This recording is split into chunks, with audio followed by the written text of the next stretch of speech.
Hello and welcome to Crosstalk, where all things are considered. I'm Peter Lavelle. A new scramble for Africa, cloaked under the guise of fighting terrorism and in support of noble Western values. Africa is again in play. Is this continent at the center of a vast natural resource grab? Why is the U.S. deploying troops in 34 African countries? And how does the new actor China add to this mix?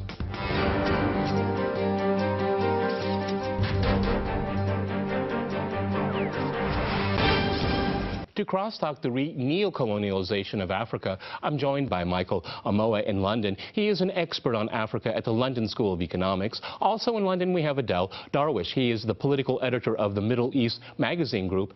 And in Paris, we cross to Emmanuel Dupuy. He is the president of the Institute for Prospective Security Studies in Europe. All right, gentlemen, Crosstalk rules in effect. That means you can jump in anytime you want. Michael, if I could go to you first.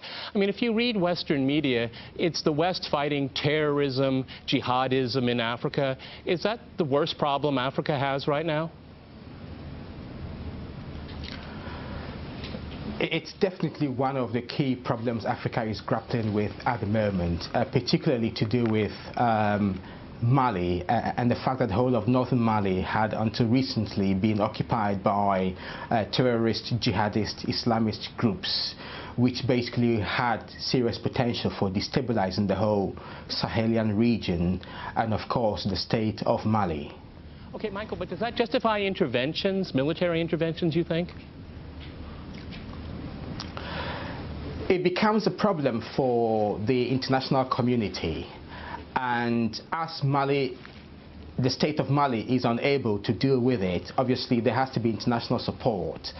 And that can sometimes mean foreign intervention depending on the scenario at stake. I mean, in the case of Mali, as at the 9th of January, the international community had already given up and had postponed every action till September 2013. But then the jihadists decided to make an incursion and were heading towards Bamako on the 9th of January, when France decided that they were going to intervene on the 10th of January to stop the incursion and then the advance towards Bamako. So actually, the jihadist attempt to go to Bamako is more or less a blessing in disguise, because if they hadn't done that, the whole world had given up on Mali and had left it to its fate until September 2013. Okay, Michael, that's very interesting. Blessing in disguise is kind of odd. Adele, where do you come in on this?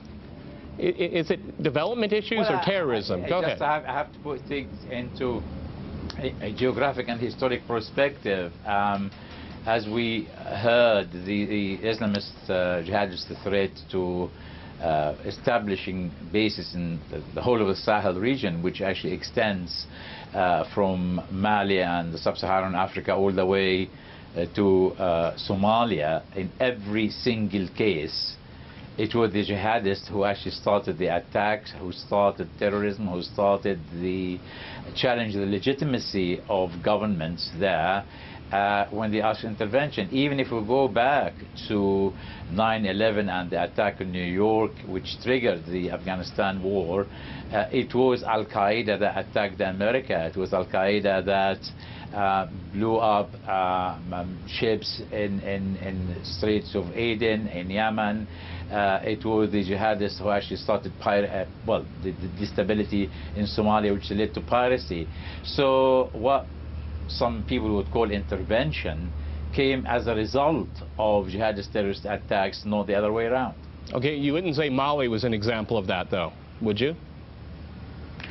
Well, Mali was a classic example, like Afghanistan, Somalia, and Yemen, where you have a failed state, you have ethnic problem, ethnic sort of aspiration that the central government did not respond to. You have a very large, vast space with sort of weak central authority. Then you have a military coup take over, and admittedly in Mali it was a United States trained officer who started the coup, and that is then Al-Qaeda moves in. So in order to sort of learn from the lessons of Afghanistan and Somalia and so on, you have to rush to fill the vacuum. Unfortunately, the only sort of reasonable, well-trained power with democratic accountability that had bases in the region were the French, and admirably, I'm not so a fan of the French, but admirably, they drove 800 miles and they did the job perfectly. I mean, the issue is, which is a different issue anyway, not to leave them on their own there. The whole African sort of communities have to. All right, well, you mentioned France. Let's go to Emmanuel in Paris, okay? Go ahead, Emmanuel in Paris. React to what you just heard. Well, I would like to have a complementary point of view, stating what you mentioned, saying that is terrorism, is jihadism the major negative effect affecting the Afghan population. Let's have in mind that what is going on in Sahel is a long, enduring instability, and the jihadists are there because there is, in the beginning, the weakening of a certain number of states. That's the first issue. The second issue is saying that Africa is 900 million inhabitants and that Sahel gathers only 150 million inhabitants. So what is happening now in Sahel, and it's dreadful, of course, and I'm grateful that France has been capable of intervening, is a more wider problem. It's a problem of the weakening of the states and the people who are replacing what normally should be the legitimacy of a state, the legitimacy of an army, and the legitimacy of stakeholders. So the major issue that is facing Africa is weakening of state institutions. That's one side. Second of all, the lack of pan-African solidarity, which is also something that must be put into emphasis and put in debate concerning the Malian and the Sahelian crisis.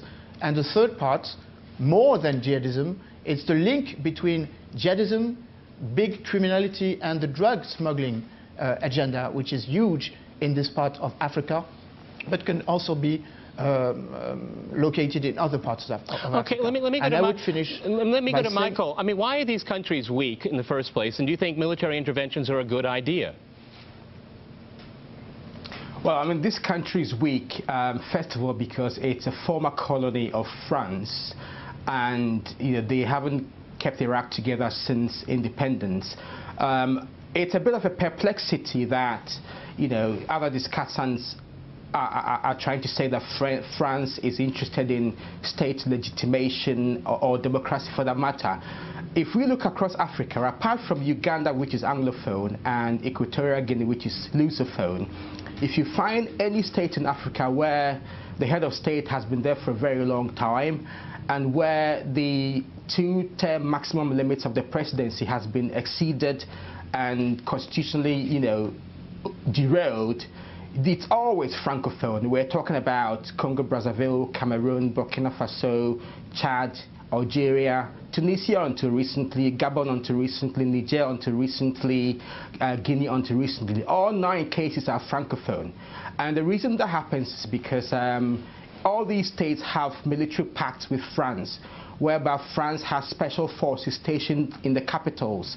And the aim is that if the head of state is in trouble, let's say if there's a coup d'etat, France will jump to the aid of the person, which actually means that they can rule with impunity. They don't care about governance. They don't care about legitimation. Okay. You made your point there, Emmanuel. Jump in. Let's go to Paris. Go ahead. Let's go to Paris. I would like to jump in on that specific point of view, saying that France, as you know, in February 2009, decided to have a more transparent and a more, let's say, reshape its relation with a certain number of countries where it had military agreements. I have to say that Mali is not one of the states where France had a military agreement. Chad was neither one of these states. Also, we must be very conscious on saying what my colleague has just said, that special forces are here to intervene in case of a rebellion, in case of domestic, internal misbehavior of militaries or rebels. Again, France, in this case, in Mali, is intervening on behalf of a resolution, United Nations Resolution 2085. It is intervening on behalf of a follow-up of African-led mission, AFISMA, and again, it is only doing what others were willing to do but did not have the capability of doing, as it was mentioned. We do have bases in Africa, 3 bases, one in Gabon, one in Djibouti, and one in Chad. So that has to be taken in consideration. One last bit, have in mind that Toumani Touré, when he took power in 1991, was very democratic, and that there is other examples where democracy in Francophone states is also a reality. I will take the example of Senegal. Okay, Adel, go ahead, jump in. You wanted to jump in before, go ahead. Yes, I was just going to say we should not really confuse the reaction with the action, or confuse the cause and sort of the reaction to the cause. So the had actually been a stable democracy there would be a need for the French to intervene. If we cast our mind back like 20 years ago, what happened in Rwanda, which was actually a mega tragedy. I mean, do really we want to wait until another tragedy like Rwanda would actually happen, and then we'll say, oh, well, you know, why didn't we intervene? So it's actually okay, Michael. We're hearing, you know, this: Africans can't rule themselves. That it sounds like to me. Go ahead. No, I'm not. No, I'm asking Michael. I'm asking Michael now. Go ahead. Some cause and effect. I'm asking Michael.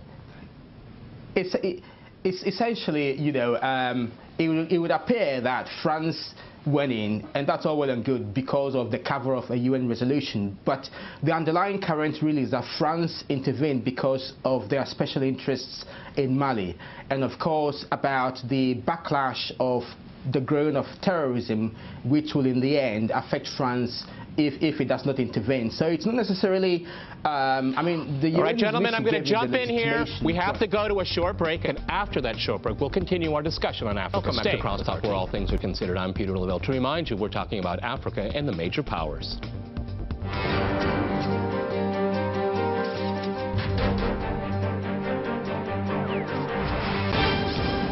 Okay, I'd like to go back to Paris. Emmanuel, why does France have to be so involved in Africa? I thought colonialism was over. Well, it is absolutely over. Well, it doesn't look that way. It doesn't look that way. It looks like a neo-colonial project now. Go ahead. Is that because we intervened when we were asked to do so? It was the first time that we were doing that. So I think it's a rupture. But well, I would like to it sounds like moral. It looks like moral hazard to me. Okay, just call the French. They'll take care of it. Well, just call the French because we are the only ones who have bases there, and it's broadly the answer I could give to you is that we have forces that are predisposed to intervene because we are present throughout the Licorne mission in Ivory Coast. We have 1,400 soldiers now in Chad, and we are present in Central Africa. Again, history is something you have to take into account, and we are in a Francophone area, and most of these countries do have in mind that 50% of the currency of these countries is backed up by the Banque de France, and the franc CFA is also something we have to take in consideration as a legacy of story. But let me just, if you authorize me to respond to your question, what is the interest that France is defending, or the under agenda, the secret agenda that France may have? I will just have in mind that if that is the case, then we should have intervened in Niger when there was a rebellion and there was a coup in 2010. Because obviously, most of the French interest, if there is, that is to be summarized, are in Niger, in Arlit, where we have uranium extraction. We have very few mining, gold, or oil or gas extractions in Mali. The Italians do so in the northern western parts of Mali, but not the French. Okay. Adel, a lot of people would say it's just an asset grab, you know. Africa is the last great place to grab assets. Go ahead, Adel. Well, I'm always just quite amused by all this claim about neo-colonialism and about grabbing Africa.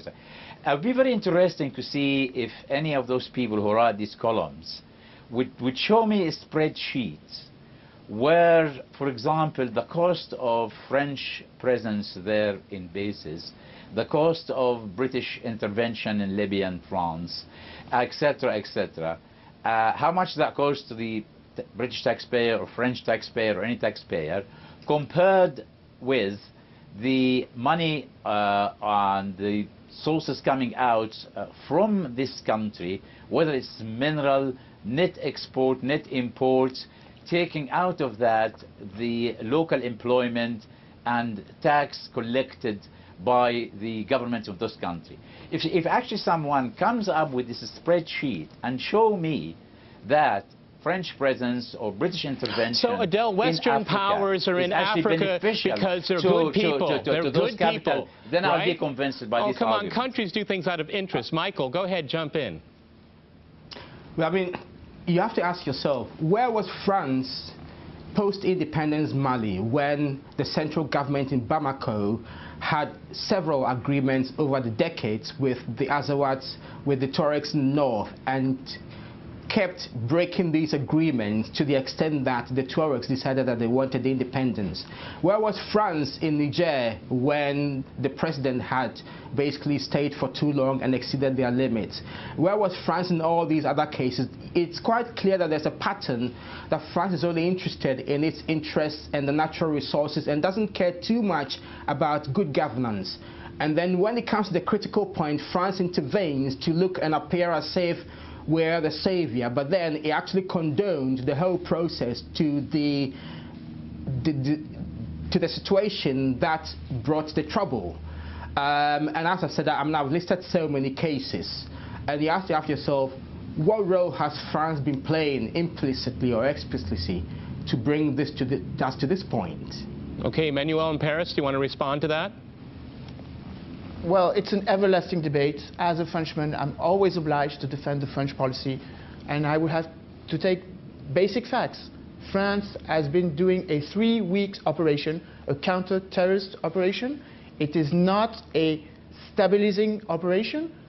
A few days ago, our French Minister of Foreign Affairs, Laurent Fabius, said that France, once the mission is accomplished, and there is a debate of what is the mission, are we going to stop where once the major northern cities are liberated, as Gao, Kidal and Tombouctou have been in the past days, or are we going to pass the mission to other actors? And this is exactly what we're going to do. Again, do have in mind the schedule. Normally, the AFISMA was due to intervene in next September. We were obliged to intervene because no one had the military capability to stop the 2,000 armed jihadist column, which was heading from the north to Mopti and maybe to Bamako or elsewhere, Burkina Faso or the western part of Niger. And do have in mind that now we are into legitimate and legal intervention. And this is precisely the fact why we are calling for a United Nations, why France is calling for a United Nations mission, observatory mission. If France had an underneath agenda, then we would do like we have done in the recent years. And of course, as an analyst, I have to say that there is a shift in the nature of the operations. We do not have any more defense agreement. We have shared strategic partnership with Francophone countries and with other countries whom we did not have contacts. I will take the example of Nigeria, where we are training a maritime patrol in order to enhance a more secure area in the Gulf of Guinea. Okay, well, military training doesn't always work out. We saw that with Mali. Adel, if I could ask you, I mean, do you see the militarization of Africa? I mean, the United States is arming and training a lot of armies on the continent. Is this worrying? Well, I think the worrying is that the United States is not taking a leadership. I mean, unfortunately, you have a president. Well, it can only invade States so many countries at a time. Who is very good in making speeches and a big mouth, but when it comes to action, it's zero. You know, people, especially on the left, they used to sort of laugh and make fun of President Bush. At least he was decisive. From Obama, we have not seen any leadership. When it actually came to Libya and Gaddafi and his sons were threatening to slaughter people from house to house and street to street. Well, I mean, Libya didn't work out too well. Still hasn't worked out very well in Libya. It was an Anglo-French actually action, not American action. The Americans came late and gave logistics, and I wish the Americans would take some kind of leadership, because admirably as it is, the French action, the French do not have the capability to actually sustain a long campaign there, and it could be counterproductive. Yes, the people of Mali are applauding them and so on, but they need finance and logistic support. We don't want public opinion in France to turn against the operation. So you need some kind of international force, and only, I mean, history has proved without American leadership and this kind of intervention, it doesn't quite work well. Therefore, it actually falls back now into the how do you define work well? How do you define works well? Or the African Union with backing from the United Michael, Nations. go ahead, jump in. Does Africa need more or less interventions? Africa needs support when it matters. And I think I have to say that France ought to be congratulated for intervening on the 10th of January. But part of it also is because of the guilty complex on the back of the intervention in Libya, which actually caused the spillover of ammunition and terrorist groups into Mali itself. So I think that we need to sort of come to a situation where the UN resolutions will be able to co-opt both, well, international support to actually mitigate the whole Sahelian problem. I mean, just before the coup in March 2012, I mean, the whole international body had actually met in Bamako to put together a package, a humanitarian, economic and military package for the whole Sahelian problem.